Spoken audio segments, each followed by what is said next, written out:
The Australian native bush is remarkably resilient and it bounces back after fire, yet home gardens can need a bit of help. The restoration of a garden affected by fire is a return to normal, and it's important to get started, but before you do, it's worthwhile being a bit of a garden detective and thinking through how fire affected your property. One of the first things to think through is the direction the fire came from, because sometimes it will have burnt one side of a trunk and not the other. The other thing to think about is how hot the fire was when it was burning at your property. Here in this orchard, the netting above us doesn't melt till it gets to 150 degrees, so we know it was really hot.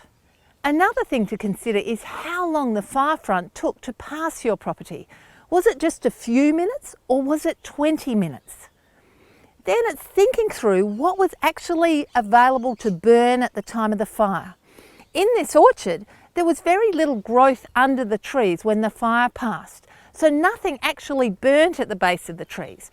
But if there was a whole lot of dry grass, that would be a different story.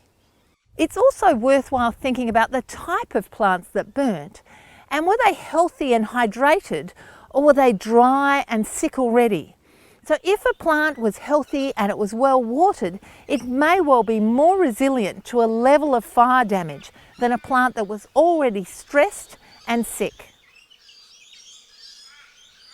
Knowing how the fire affected your property will help you have a greater understanding of how your garden will recover.